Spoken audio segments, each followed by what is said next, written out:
Here we All go. right. All right, welcome. I'm Nolan Dalla. Welcome back to Slapshot, another edition. This is our third show on an NFL preview 2020 regular season coming up 9 days away. We're going to be talking about the AFC South today, the four teams in the AFC South. We have two experts, NFL experts here with us, gambling experts and fans.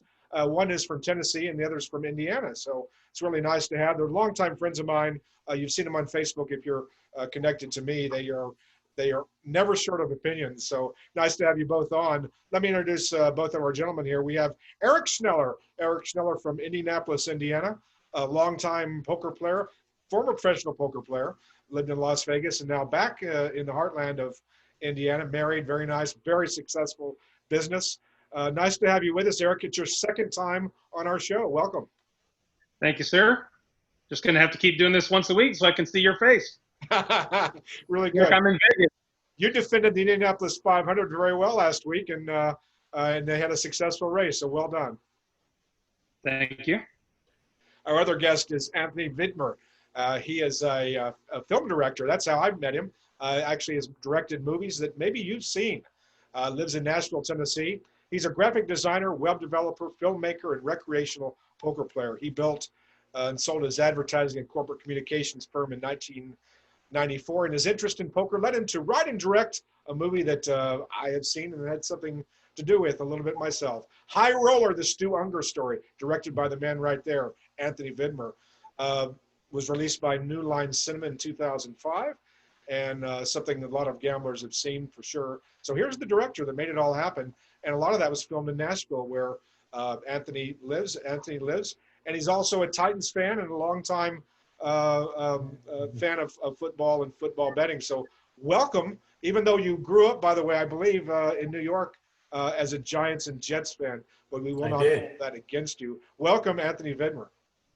Thank you, Nolan. Thanks for having me here and allowing me to do something other than overwork my liver and take to the battlefield of Facebook every day. I appreciate that. Excellent, gentlemen. Well, nice to have you with us again. Before we get to the teams, the four teams here in the division, and we talk a little bit in detail about each of them, I know you've done your homework. Let's open this thing up to the big elephant in the room, or the 800-pound gorilla, whatever animal you want to use, and that's, will we have a NFL season? Looks like kickoff's going to happen here in about 9 days from today, but are we going to make it through 4 or 5 months? Are we going to get all the way to late January, early February, and have a Super Bowl? Antony and I were talking just before we went on the air. Antony, you're somewhat skeptical about this. What do you think?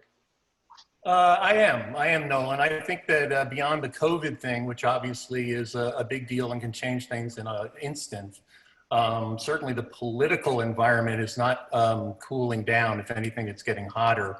And as November turns into December, it's hard for me to imagine, based particularly on events like what's happened with the NBA, the strike, skipping a playoff game or postponing it, whatever, that somehow a game or two may be missed out of a 16-game season. So I think it's going to be pretty difficult to have a valid futures bet. That's just kind of my overall opinion. I hope I'm wrong. Honestly, I hope I'm wrong. I hope everything just cruises along as normal, but as you know, things have been far from normal for the past quite a while. So here's hoping.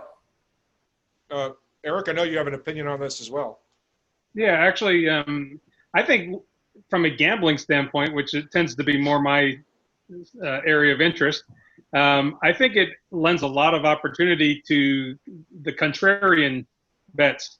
I think it's entirely possible that some of the bigger teams can fall flat on their face because of a COVID outbreak. I think there's so much influx with home arenas not having very many people in the stands. So, reducing the home field advantage, that sort of thing. I just think there's so much that the COVID thing brings into play that it could be a really topsy-turvy year for records and teams. And I think it's going to lend me, at least at the beginning, to be a lot more underdog centered, because especially on the futures, because I just think anything could happen. I think he's right that it's somewhat unlikely that the whole season gets played perfectly normally. And I think it's a lot more likely that some weird things happen, and that tends to bring everybody to the middle. Well, I'll take the opposite side of this argument, only because we do have two sports, really three sports, that have shown us how it can be done right. The NHL with their bubble, the NBA with the bubble. And by the way, those games were going every night, and the teams would play, and they're still playing every couple of nights. Now, and again, it is an isolated, secluded environment for the players. And so far, you've seen the numbers there. I mean, virtually no positive test. Also, Major League Soccer they were actually the first team sport to come back in Florida also. And again, essentially went for about 3 or 4 weeks without any issues. Now, the NFL is a different, completely different in many ways with the travel and this and that. But baseball also, even though there's been, the Miami Marlins have had issues, I think the St. Louis Cardinals and some other teams have, but remarkably, these teams have gone around, they play every day, not quite the contact, but discuss that. I mean, there is reason for optimism based on what we've seen from the other sports leagues. Would you agree, Anthony? I do, except as if I read correctly, isn't it true that, at least I read that the Cowboys are going to allow 13,000 fans into their stadium or some number like that, with social distance live fans in there? Is that what I read? I believe that's correct. And I'm not sure about every other stadium, but when you start throwing people in big groups, who knows? I hope you're right. I hope you're right. We have seen with basketball and like you say, the bubbles have worked in some cases, and I wish to God that it just goes that way for the NFL too. But it's tough to see it. It's tough, particularly if they're letting people into the stadiums at this point. And it depends where it is too. Are you a stadium in a hot spot? Are you with people traveling there? There's the travel idea. There's the crowd idea. Who knows? I hope it goes well. No, and there's also football. And then there's a lot more players on each of these teams in this sport. So there's a lot more potential for a weird way to catch it and bring it back. And I have been watching Hard Knocks, which is pretty interesting. Watching how very tight they are keeping their players and very secure, and that's been things made me feel better that this season might actually happen. I just have a hard time believing that it can last for 16 weeks with 50-some players and the travel. Once you introduce travel to the situation, I just think it's more likely than not something bad's going to happen. And one of the teams or one or more of the teams is going to have an outbreak. So hope I'm wrong. Hope it plays and everything goes great. Well, all right. To both of you naysaying cynics, I hope you're wrong. And let's just say you're going to be wrong. Okay. I think we both want to be wrong. We really want to be wrong. Yeah. Let's talk some football, gentlemen. What do you say? The Houston Texans, last year's division winner, was 10-6. Can you believe that? That team won the division last season. Not a lot of optimism, at least from the gamblers and the odds makers this season. Projected win total of 7.5, slightly jaded to the over there, as you can bet this at Spreads.ca. Got to get that in there. The Canadian website Spreads.ca has all this information and all the odds up. You can bet futures, divisions, and everything else there at Spreads.ca. Anyway, the Houston Texans, 7.5. I've got a lot of opinions on the Houston Texans, but I know you two gentlemen have studied your asses off on this team. Who wants to field the Texans first? I mean, I'll come in. Go ahead. Oh, okay. Well, you're leading off, in my opinion, Nolan, with the team that made the worst trade of the entire season for anybody. Are you kidding me? You're getting rid of DeAndre Hopkins, your best player that isn't named Deshaun Watson. and you give him for what? David Johnson, a broken down running back, and a couple of trade picks? Are you kidding me? And a free Starbucks card, I think. I think you got, oh, that makes all the difference. Was it a mocha latte? In that case, it probably is a good deal. Anyway, I mean, this guy, DeAndre Hopkins, has the widest catch radius I mean, it's wider than a trailer in Lubbock. I mean, the guy is just an enormous presence on the field, and Deshaun Watson is being left in the lurch. Now, you know, Fuller is not bad. He's got some other, you know, decent players, but they get Brandon Cooks in. That's supposed to replace DeAndre Hopkins. No, it doesn't do it. I think that it was just the worst deal ever, and I think that the Texans, there's just zero way that they can come back to strength this year. Now, Deshaun Watson's a wild card. And again, in the strange time and place, who knows, these wild card players, Mahomes, Watson, the Lamar, you know, those guys can make plays and can change games completely, but I just don't think he has enough tools to do anything. So that's just my opinion. I agree. I think that was the worst trade, and I think the coach, who's also in charge of trades, has made some abysmally bad trades. I mean, just horrifically bad. Gives up the farm for not great players and gives away great players for not much. So, well, is this the first year that Bill O'Brien is also the general manager? No, he was last year too. I'm a Dolphins fan, and they, you know, they traded for the left tackle whose name I'm blanking on right now, and gave up too much for him. And Laramie Tunsil? No. Yeah, there you go. But yeah, I think the Houston is going to be one of those. They're going to have surprise games because of Deshaun Watson. They're going to have games where they just look fabulous and unbeatable, and they do have an awful lot of team speed. Running backs, wide receivers. I mean, they're fast, and then when you add Deshaun Watson in there, they're going to be able to do some fun stuff. But I think you're right. I think they're going to be in third place, in my opinion, in the division. I think Tennessee and the Colts are going to fight for the division, and I think Houston will be a clear third best. I'm a little concerned that maybe there's some value here with going over, and here's why. Yeah, it's easy to beat up Bill O'Brien for making some bonehead moves. Doesn't deserve. I mean, he's already widely criticized as a head coach. I don't know why you'd give him more responsibility as a general manager. That doesn't make any sense at all to me, especially today's NFL, where you need a lot of people to make these kind of decisions.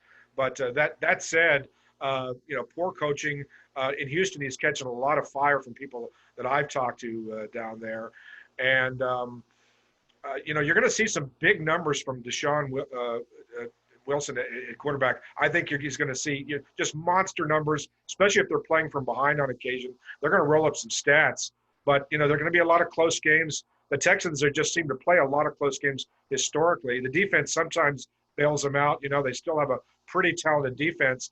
And now from a gambling standpoint, this team somehow won 10 games last season. And I understand the wide receiver's gone, maybe arguably the best in the game, or certainly one of the top 3 or 4. And is his departure worth subtracting 2.5 wins? This is a league of parity. 8-8 is the average record in the NFL, assuming we get 16 games. And I'm thinking maybe, nobody in the division really got that much better. So I'm thinking maybe there's a slight overreaction here, seeing the 7.5. What do you think, Anthony? Well, I agree with you. Oh, go ahead, Anthony. Well, I can't. I think that this season is a wild card in general. Not having fans in some cases is going to remove the home field advantage issue to a great extent. I think that's going to play a part. I think actually without the noise, whether they have people or not, where they traveled, and individual effort is gonna make a difference. And that's why I think losing DeAndre Hopkins is such a huge thing, because he was such a playmaker. So who are you gonna, you get to cover everybody else, They had to double DeAndre every time, and he still made catches. So I think it's gonna shut him down. And the other thing is they have a bad defense, and they have not much of an offensive line, certainly comparatively to at least the Titans and the Colts. Better than the Jaguars, but everybody's better than the Jaguars. So I just can't believe that they can win more than 6 games, Nolan. That's my belief. 6-10 is my bet on that. Third place, that's your projection. Yep. So, well, I go through and I pick winning team, the winning game of every game against their opponents, and I've got them going 8-8. So I think it's if you held a gun to my head and made me put some money on their season win total, I'm going to pick over, but I don't feel super good about it. I think it's going to be right on the wire of 8-8 or 7-9. But I do think that I picked them going 8-8. So. Yeah, well, I think this is a different team, a better franchise, certainly with Watson at quarterback. Houston has been plagued by mediocre to bad quarterbacks for years. Matt Schaub, I guess you could put them out of that discussion, but they've just really struggled at that position. I think you've got your future there, and and there's a lot of pressure, of course, on on the general manager and coach now to perform. And this is a 10-6 team now. But the first place schedule that I see, it doesn't seem appreciably more difficult than the other teams in this division. So I'm kind of with Eric on this. It's not like I want to just throw a bunch of money on the Houston Texans over 7.5 wins, but I say they get to 8. There's the ball bounces funny in this league, and I do believe they, especially when you've got essentially 2 easy wins, hopefully for the Texans with Jacksonville in this division. I mean that's an extra bonus for it's not like the AFC. The NFC West, where you have 4 really solid teams. You've got, everybody that plays the Jaguars should get 2 easy wins right there. Maybe I'm overstating that. Look at the first 5 games that the Texans play, okay? They lead off with Kansas City and then Baltimore, all right? So they are going 0-2 there, right? Pittsburgh Steelers, I think they lose. Ben is back. I think they're 0-3. Vikings, they're pretty tough. And then it's not until the week 5 they get the Jaguars. So, I mean, they're starting off with some tough games. And then right after the Jaguars, they have to go play the Titans. So, I mean, it's going to be a tough beginning of the season for them. So, I don't know what that does to you mentally if you come out of there, say, 1-5. What does that do for the rest of your season? What does it do for the mentality of your team? Just a thought. Well said. I'll say that's a very compelling point you just made. Well said, Anthony. All right, so let's move on, if we can, gentlemen, to the next team in the division. I will put up another graphic here in the background so everybody can follow what's happening. Let us talk about those. Let's talk about AJ. I have to do the alphabet here. What comes first? Isn't that embarrassing? I what came before what? So anyway, there's your Indianapolis Colts, Eric Schneller. 9 wins, a lot of changes there. Certainly at the quarterback position is the big news. You're the expert on this team. What do you think, Eric Schneller? I've got him going 11-5, and I don't. Again, I'm more of a Dolphins fan than a Colts fan, so I don't think that can officially be called a homer pick. But I think it really boils down to Phillip Rivers, and if he's able to at all bounce back from his really bad last year.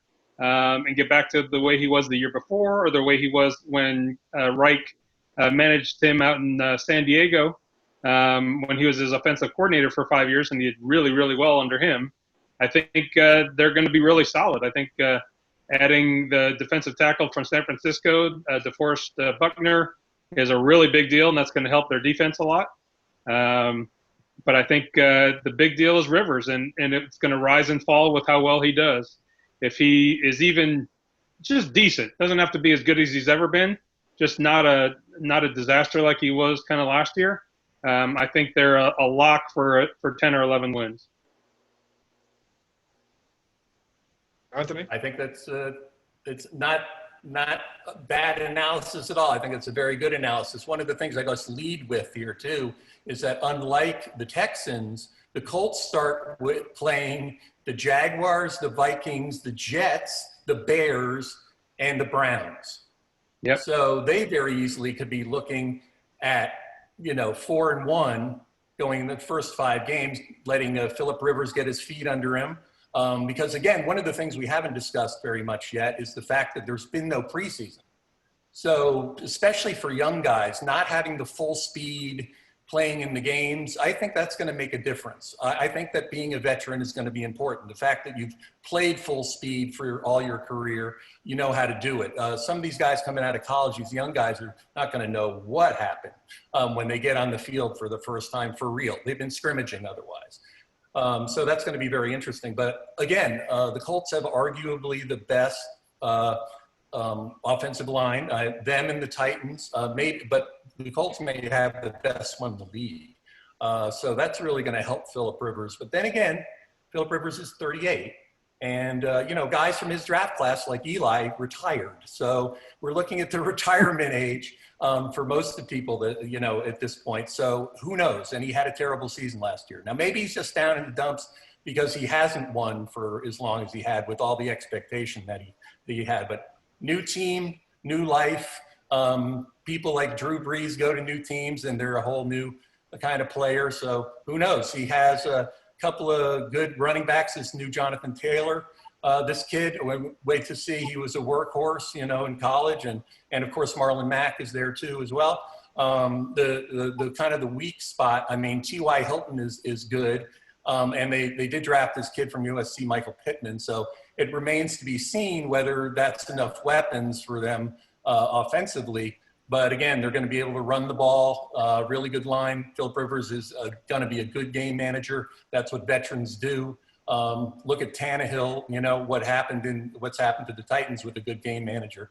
You don't have to be incredible, you just not have to make terrible mistakes and turnovers. So I think the Colts and the Titans are really going to duke it out for the division this year. And I'm with you. I think they're at least 10-6. And I think it's a couple of plays here and there are going to make the difference between who wins this division at this point. Well, I'm not so sure that the Colts really had many choices here as to what they were going to do. This, again, you said it there, Anthony, one of the best offensive lines in football. And if you have a good offensive line, it can make any quarterback look better than he is.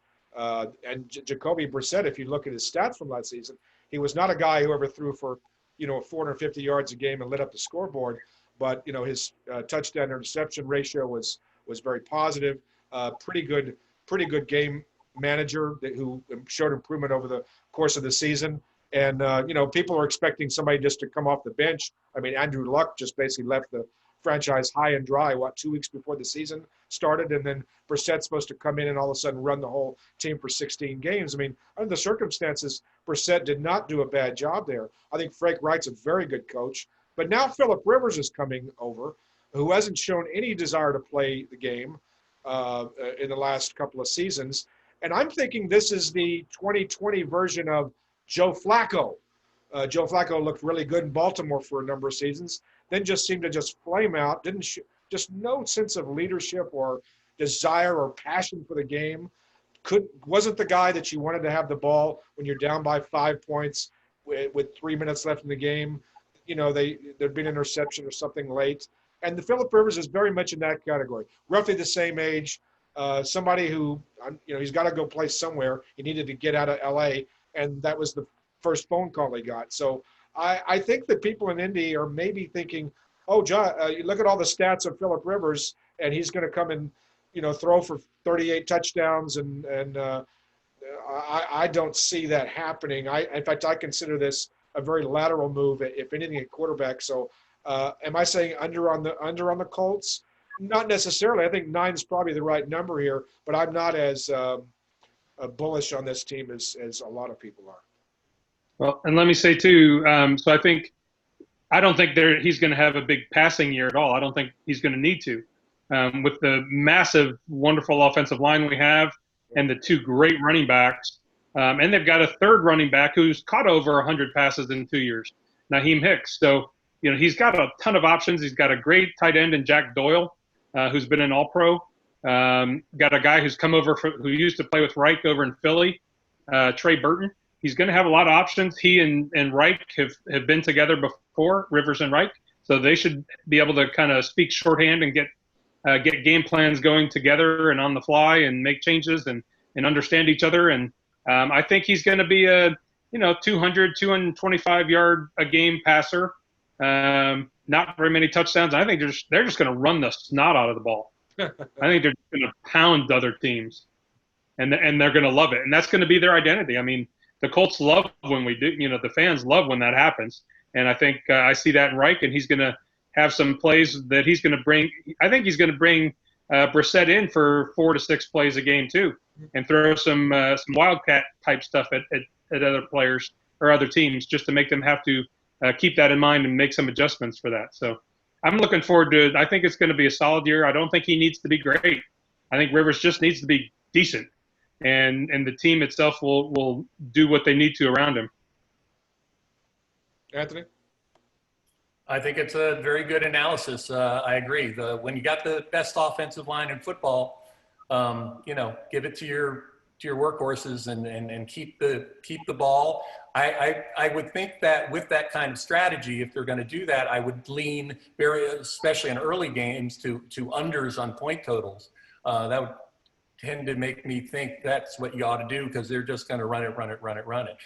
There's not going to be many people that can stop their running game with the line that they have. Mm-hmm. So I think Phillip Rivers is going to dink and dunk. They're going to just run the ball. It could be boring football, but it could likely be very winning football. So I just look for the point totals on the under. That's what I'd look for.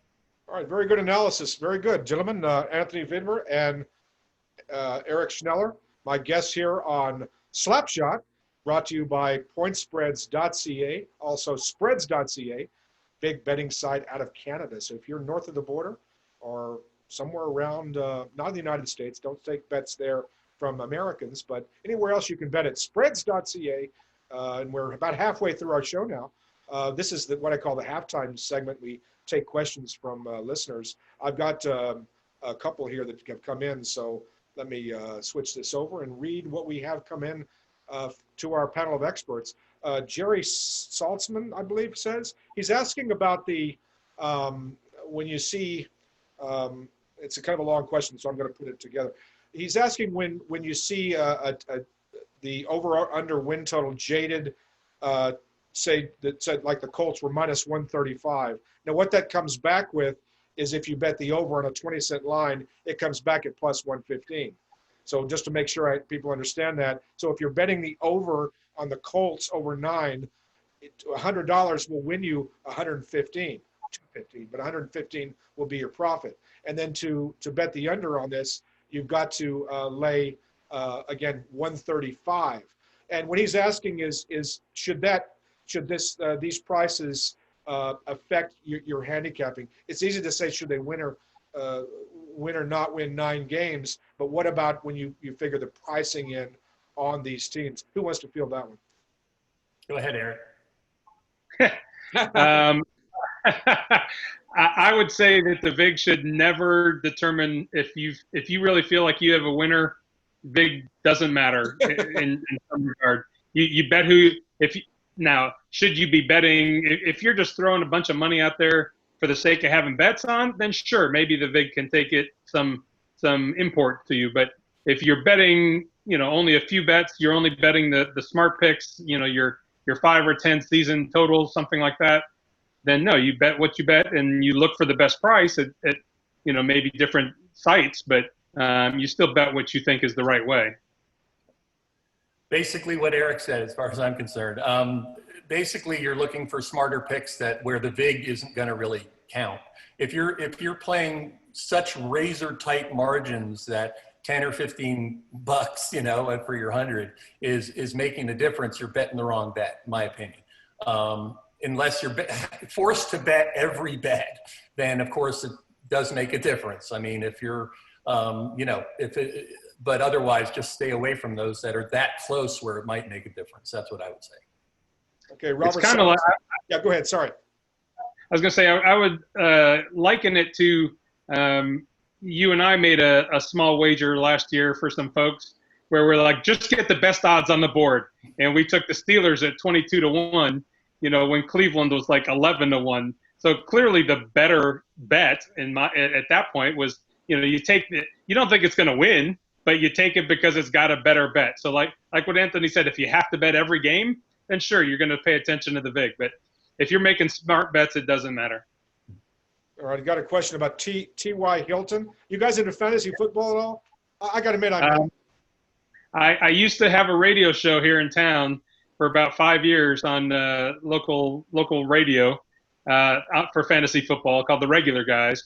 But I haven't done fantasy football myself in about 3 or 4 years now.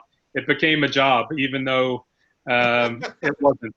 So I just decided I needed to have a life again and not have a 20 to 30 hour a week job prepping for fantasy football. That's what it takes. And that's why I don't do it. Yeah. That's why I don't do it. It just, I know I get addicted to it and I would spend all my time doing it. Although at this point, being in semi-permanent quarantine here, it seems, I don't think I would mind having a little more to do. But back when I actually could go out in the world comfortably, then I didn't want to do it. I would talk about it with friends who did it so I could then abdicate myself from it completely and say, okay, good luck. See ya. All right, I got to put a block on fantasy football questions. That's the second day in a row I get fantasy football questions, and man, that's something that I did that one year, and I was spending more time on that than my handicapping, and it was like it was $100 entry, and I was like, why am I spending all the time on this? It was pride, of course, and you're watching your wide receiver, and he won. It was completely messing up my handicapping. Well, that's my excuse anyway. So So, all right, let's continue on, gentlemen. I've got Eric Schneller here and Antony Vidmer, two experts on the AFC South. We've got 2 teams down, 2 to go. This team is projected to be the worst in the NFL, according to the futures books, the odds makers, the Jacksonville Jaguars, long-suffering franchise, miserable front office. They've really had some problems the last decade or so. Projected to win 5.5 games, I guess it is, slightly over. There actually is some enthusiasm for the over, believe it or not. That's hard for me to believe, but I don't see where all those wins are going to come from. Let's get into the Jacksonville Jaguars. Who wants to field this one? I'll start. Did you, apparently they just waived the rest of their team. Leonard Fournette just got waived. Yeah, today I saw that. As well as got rid of pretty much everybody on the team. So I don't know if the janitor is going to take a position somewhere, get on the field for them, but they're just a disaster, in my opinion. Gardner Minshew, I mean, he of the wonderful porn stash and facial hair. I mean, the guy's a legend that way, and he had some real glimmers of brilliance in his debut, but that's not going to solve anything. They've gotten rid of so many people. Now that being said, let's see. This is they have some interesting people. I mean, Tyler Eifert is an interesting person. This new kid, Laviska Shenault, who they just drafted, we'll see. I mean, I don't know what's going on. Now, on the defensive side, obviously got rid of Jalen Ramsey. I mean, everybody's gone from that team as far as I'm concerned. And I just don't see them winning more than 3 games. That's my general assessment. Gardner Minshew, his first full season, I mean, what's going to happen? I can't imagine that they can do very well, especially in this division. Eric? Yeah, I would bet a pretty healthy amount of money on the under here.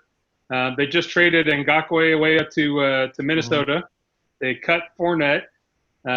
They've given away every other big name player. This is a Trevor Lawrence lottery. This is the Dolphins lived last year. They gave away Trevor. Yeah, it tanked for Trevor, right? I mean, this is so clearly a Trevor Lawrence attempt. They are bankrupting themselves of talent now. Hopefully, they do it. I've been a big proponent for the Dolphins to have done something like what they did finally. I'm tired of going 6-10. 9-7, 8-8. You have no chance of advancing in the playoffs. You're just doing this to yourself every year. There's false hopes every year. You keep saying you're close. Maybe I can maybe we can make it with a few minor adjustments. Hell no, blow that shit up and let's correct. And that's what Jacksonville's doing, and I got no problem with it. I think they're going to be a disaster this year, and I think it's going to be on purpose. And I think, unlike with Miami with Fitzmagic last year, who helped them win some games, I don't think Minshew can do that. So there's no life preserver here for Jacksonville, And if they win 3, I'll be shocked. All right, so everybody seems to agree here that Jacksonville is probably the worst team in the NFL, certainly the bottom 2 or 3, no question about it. You're saying under.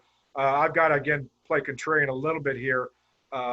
Let me, before I tell you why maybe they surprise people and win 6 games, it's going to be hard for me to get those words out in a minute. But we had Fezzik on. Steve Fezzik was a guest about 2 or 3 days ago, and he said something really interesting to me. He said that when players are about midway through their career and they realize they've got 2 or 3 years left, they're probably not going to get the Super Bowl ring. By the way, this is a large number of players. There are a lot of players in this category I'm talking about. They play 3 or 4 seasons. They've maybe been second-tier players or backups, and they can sign somewhere and play as a free agent somewhere. Jacksonville is one of those teams that that a lot of these kind of players go to. They pick up people on the market, and it's just not a winning mentality. But you have a lot of cast-offs that go there and end up, and so for a lot of reasons, that team just has not gelled, where there's just not a sense of continuity, not a winning attitude. Now, that being said, why would I even touch or consider over 5.5? And here's the reason. Well, if you look at their schedule, first of all, they're playing in a division with 3 very, very good teams, certainly 3 playoff contenders. However, there always seems to be an upset or two. Teams are going to underestimate the Jaguars. I'd say they get 1 win in the division. They'll go 1-5 in the division. Somebody will come into Jacksonville and they'll sleepwalk, and and that happens in the NFL. Okay, and then look at the rest of their schedule. Tell me if these teams pose any threat to the Jaguars. The Miami Dolphins, the Cincinnati Bengals, the Detroit Lions, the LA Chargers, the Cleveland Browns, and the Chicago Bears. Those are, now they've got to, some other, that's not their full schedule, but I've given you, by my estimation, I'm counting 6 winnable games there. I'm not saying they're going to win all 6, but they're going to win a game in the division, and they're going to sneak up on some of these teams, and they're going to get to 4 or 5 wins, I think, almost certainly, because these teams they're playing are not any better really than they are. So would I touch the 6 or over 5.5? Probably not, but I think a lot of people are jumping, going along with the crowd here, and I'm not so sure that you want to follow crowds because they end up running off a cliff sometimes. Any last thoughts there? Well, like you said, Nolan, you said the key thing, they have to win all 6 of those games, and that is not going to happen. Okay, just not going to happen. Some of these other teams will make the play to beat them. Again, they're going to start off 0-2 against the Colts, and the Texans have a division record of 0-2 to start off. And then they're going to get the Dolphins and the Bengals, but then they get the Texans. So there they go, 2 and 3 best to start off. And I think they lose one of those games to the Dolphins or the Bengals. I actually think that, the Dolphins can surprise you, and so can the Bengals at times. So it is the NFL, and this team, is just not good. Just not good. So they're not winning all 6 of those games, period. It's the under all day. All day. Totally agree. I tried. At least I tried. I tried to make a case. I feel like the defense attorney for Charles Manson here. I'm trying to make a case here. You got someone in Jacksonville needs to send you some wine or something, really? Nolan? Or who you kissing up to down there? Because that ain't happening. All right, gentlemen. Tough crowd. All right, let's get to our final team. Team that I think Anthony's heard of. He's probably been to a few of these games too. Who? We're going to talk about the surprising, the wonderful, dynamic Tennessee Titans. Take it away, Antony Vidmer. Well, 1 quarter away from the Super Bowl. How did you let it go 10 points twice? My goodness, what a season last year. That was just unbelievable. It is a legal requirement here in Tennessee to be a Titans fan. And in fact, if you're not, then, you can disappear somewhere in the Tennessee Valley. But anyway, the Titans are quite the balanced team. Look at Ryan Tannehill, comeback player of the year, leaves the Dolphins and steps in, once the Jake Locker and Marcus Mariota experiments are over, and leads the team to, you know, I guess he was 7-2 when he got for the year, and took them to literally one quarter from the Super Bowl, having destroyed both the Patriots and the Baltimore Ravens. And the Baltimore Ravens game just showed me what this team can be. I mean, what it looked like to me there, it looked like it reminded me of the old up-and-coming Patriots. Now, Vrabel, of course, is tempered in the kiln of the Patriots and Bill Belichick's ideas. I mean, the play calling was wonderful. The just surprising kept Baltimore off their on their heels the entire game, had their foot on the neck and never let go, just destroyed the best team in the NFL. So I'm looking for that next year. I mean, Derrick Henry, is there a better running back in the NFL right now? Just all-around running back. I mean, the guy is a tank. He's big, he's strong. He reminds me partially of Eric Dickerson in that he runs upright and he's a big guy, and a little bit of maybe Jacobs from the Giants some years ago. He can truck you. But, I mean, his 99-yard run, I mean, he just is an amazing player. And you put Tannehill there, and then you got people like A.J. Brown. You got A.J. Brown as the wideout. Now, this kid is good, and he's going to be even better. And Jonnu Smith at the tight end, another excellent player. The one concern I have is their defensive coordinator retired. And so they're not going to have a defensive coordinator, which is kind of weird. Vrabel, I guess they're going to do it by committee. They have Jim Haslett as a linebackers coach, so maybe he's the one calling the defensive plays. But, that scares me a little bit. Also, they lost several good defensive players. They lost Conklin, Delaney Walker, Jarrell Casey, and Logan Ryan. But they did draft LSU cornerback Kristen Fulton, Georgia tackle Isaiah Wilson, and then they signed the Falcons linebacker Vic Beasley. So those guys, I don't know if they are as good on defense as they were, but they certainly have an offense to beat the band, and also one of the very best, again, offensive lines in the NFL.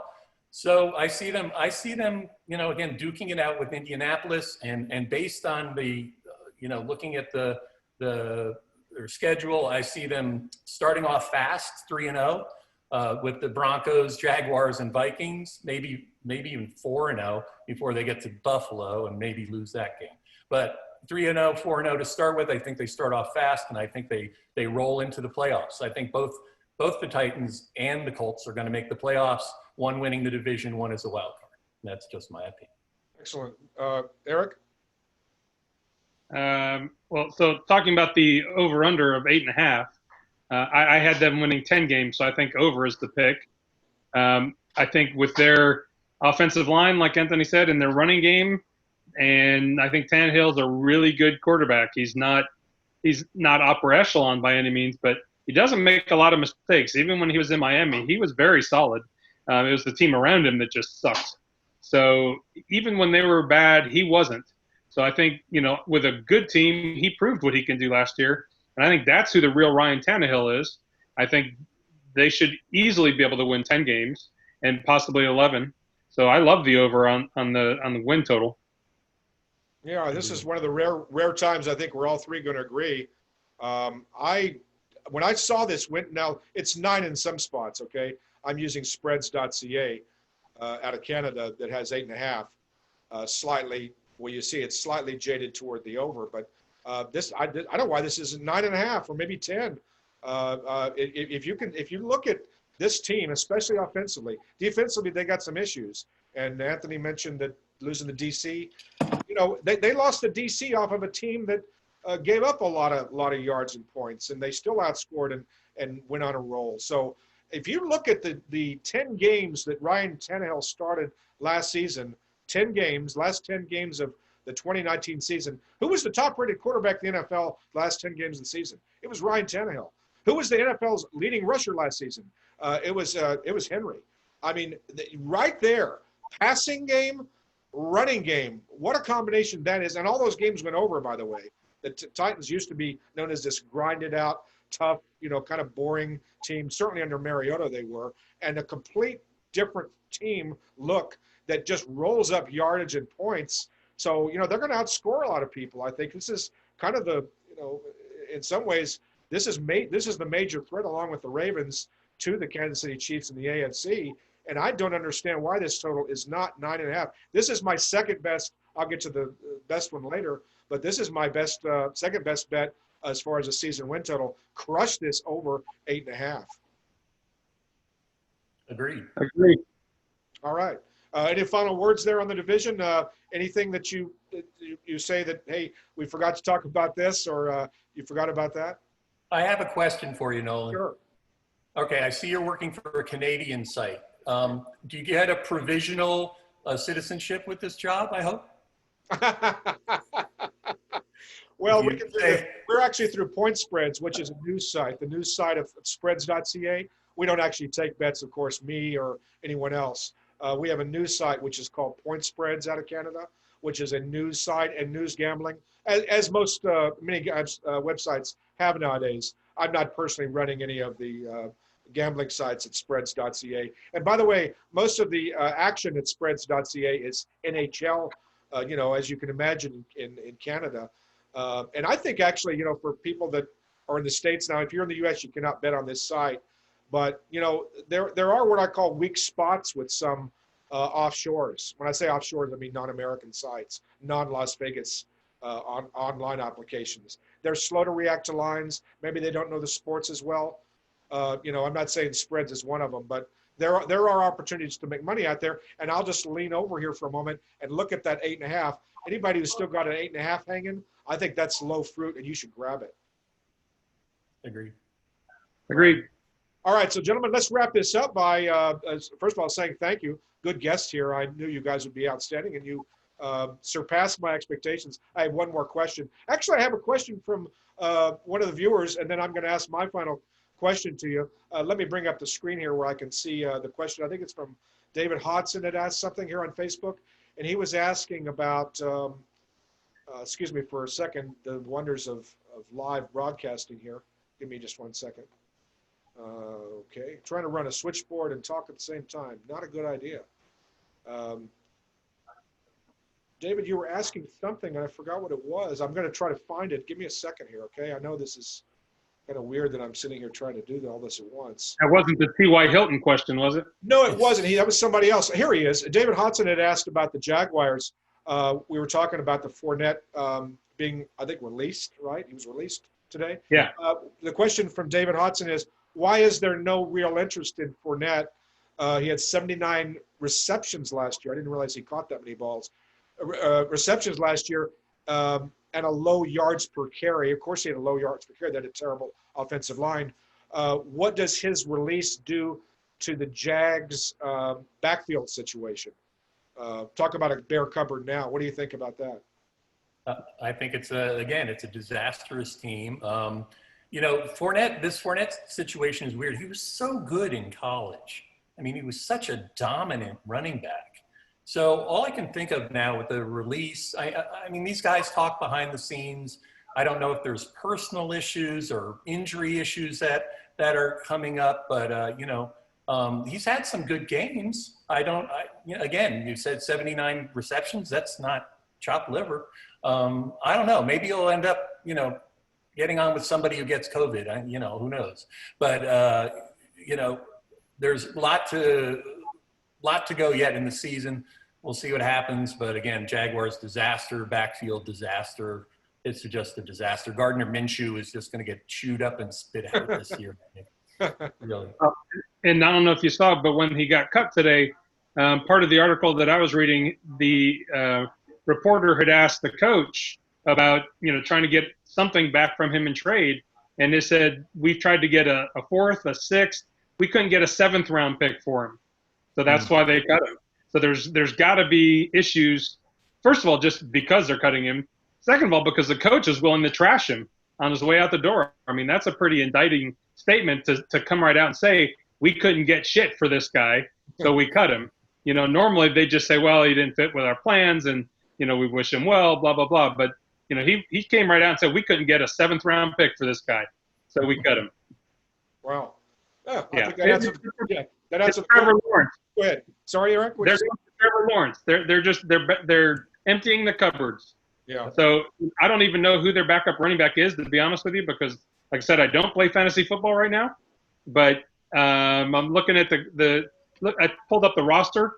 There's not a name of running backs that I recognize on there. So Divine Azagabo and Chris Thompson. I don't know these guys. So good luck, Jacksonville. Well, they're going to be throwing a lot and probably turning the ball over a lot. We'll see. All right, thanks. Great show. Final question for our panel is I'd like you to project. Let's suppose we make it through an entire 2020 NFL season, and all of us are going to the Super Bowl. We all have Super Bowl tickets on Eric Schneller's private jet. He's going to fly us all to wherever this thing is taking place. What teams are we going to be watching, gentlemen? That's the first question. What two teams are we going to watch in the Super Bowl this season? And what's the surprise team to look out for in 2020? Last year we had the surprise team. Certainly the Titans were one of them. And then the 49ers, being the NFC's champion, probably would be considered by many as the other surprise team of 2020. Give us your picks, Super Bowl picks, and the surprise team of the upcoming season. Eric Schneller, go first, please. All right. I don't see how you can go against Kansas City in the AFC. So I'm going to go with Kansas City and then New Orleans in the NFC is who I think the Super Bowl will be. I would, I always root for underdogs a little bit. So, but I really like Kansas City. So I don't have a big problem with the favorite going. I still think that would be eminently watchable. In terms of a dark horse, I get Tampa would have to be my dark horse. I think they're a pretty good team. If Brady has a little magic left, I hate Brady, but they've got some pieces. So if you're making me pick a dark horse, I'm going to pick it in the NFC. I'm certainly not going to pick anyone over Kansas City or Baltimore. I think Baltimore would be the clear second favorite in the AFC. So my dark horse would come from the NFC, and I'll go with Tampa Bay just to pick one. Very good. Anthony? Well, again, hard to go against Kansas City, but I'm going to go Baltimore. I'm going to go Baltimore this year. I think they, maybe learn some lessons. Lamar is just so good.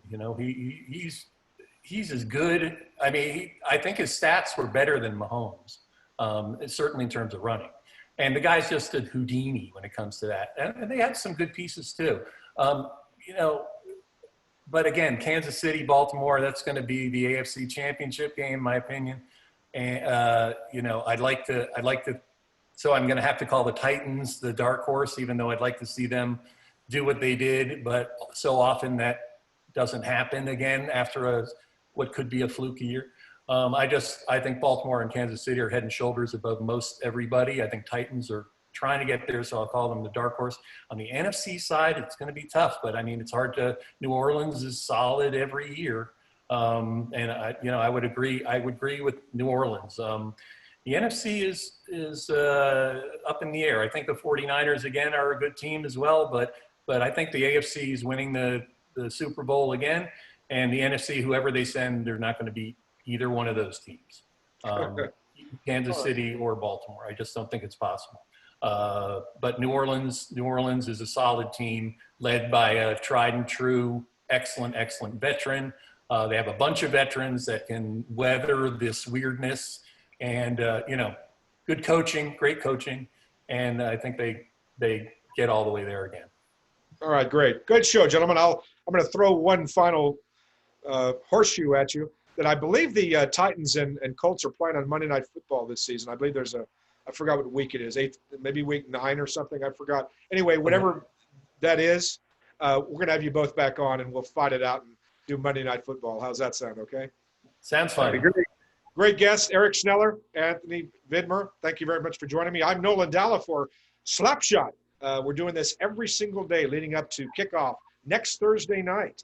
The 2020 NFL season begins, and we're going to be doing every single division all the way through to the kickoff. So join me tomorrow afternoon at 4 p.m. Pacific time. We'll be talking another division. Check me out on Facebook. Check out Antony Vidmer and Eric Schneller.